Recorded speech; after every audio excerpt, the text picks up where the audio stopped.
I feel like I did the smartest thing by separating horror from this list because if I had added horror, it just would have been too much and too long and very confusing on where I would put each film.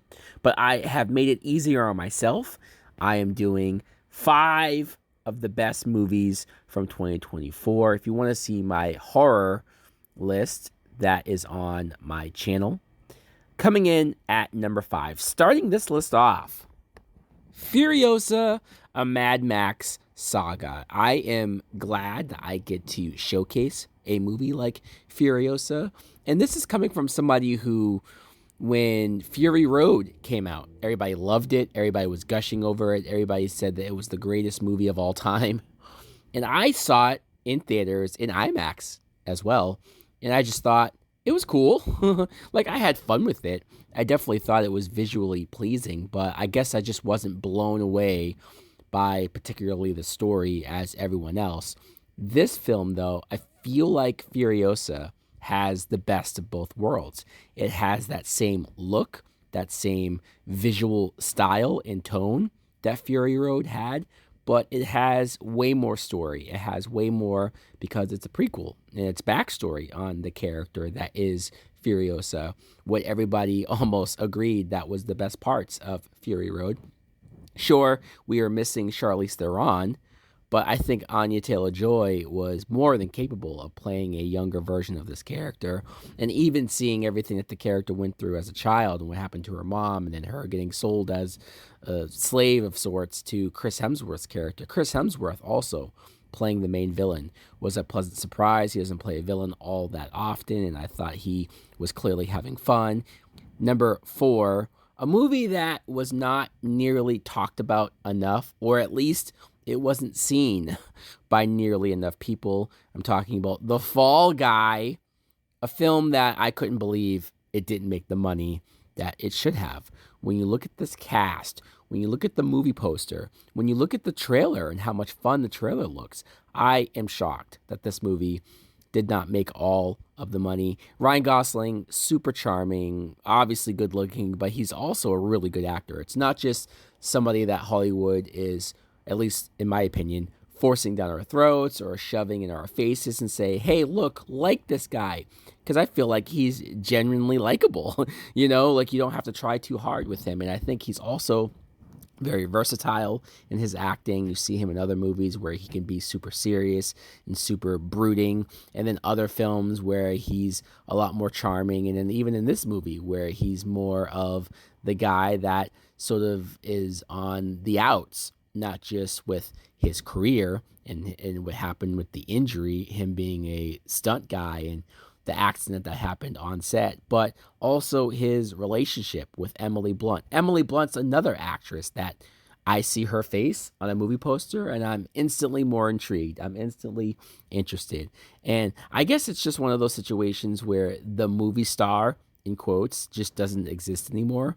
It's no longer a time where people see somebody's name and says, aha, I'm going to go see that film. No, it's more about the property now, I guess, right? It's more about the brand.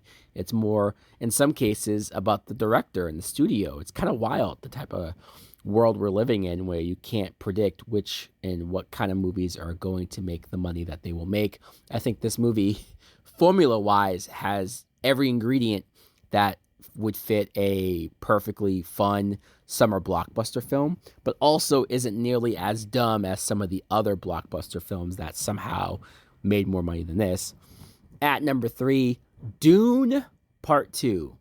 Dune is a movie that I probably should not have liked, given the type of fervor and love that the fan base gives this type of film. This usually would be a movie that I would just think is too stuck up or too self-indulgent, too up its own ass when it comes to the original source material and maybe stuff that I wouldn't normally understand or comprehend or even appreciate. But for whatever reason, maybe it's Denis Villeneuve's directing. Maybe it's some of the cast and how they were able to bring at least some humanity to a movie that I admit is sort of dry and not a whole lot of maybe characterization, but there's enough for me to go along with the story, follow the story. Yes, obviously the comparisons to Star Wars and other science fiction things are there, but the fact that this story was written first, the fact that you realize that this is something that came before all of these things that this can be compared to also makes me give it some extra points. But this sequel, I thought they went bigger. I thought they went badder with the action, especially this main villain character. He was pretty creepy and intense at points. I think Zendaya, honestly, so many people around me sort of are in love with Zendaya and have been loving her and just all about her for years and years. And I feel like it was this movie that was the first time that I looked at her and said, okay, you know what? I get the appeal of Zendaya.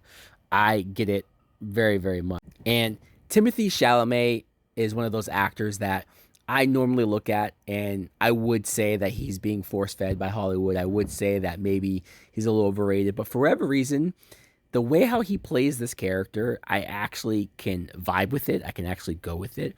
At number 2, Kingdom of the Planet of the Apes. This is definitely, I don't mind saying it, this is definitely a movie that I had no faith in and that I thought I had no interest in because of how great those other 3 Planet of the Apes movies were. I'm talking about the reboots. The second movie, Dawn of the Planet of the Apes, my God, that was something that I was completely floored by. And Caesar as a character was a character that I just could not see them topping or even being able to follow. I just thought, it's over, it's done, don't bother. And then I see this film and I go, holy shit, they did it.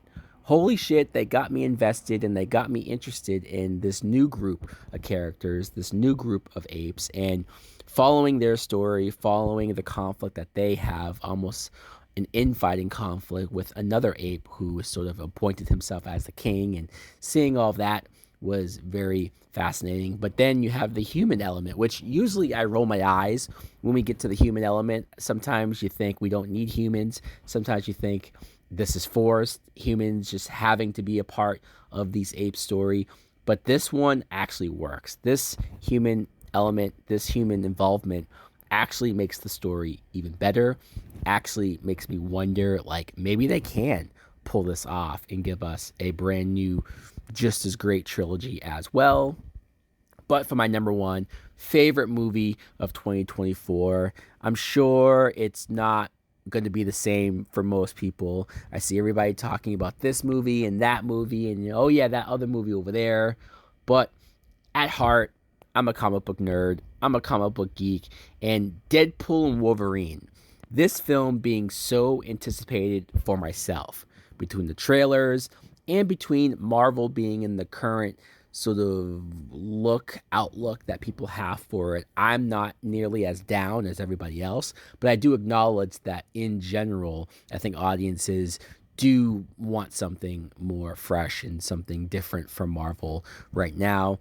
And I think this movie gives us that. It gives us something that, sure, you have the multiverse stuff still going on, but I like that Deadpool was way more self-aware over how much maybe this isn't working as well as people had hoped. But also you have just Ryan Reynolds in general. His brand of comedy, his humor, always sort of works, at least for me, to my taste. And Hugh Jackman's Wolverine.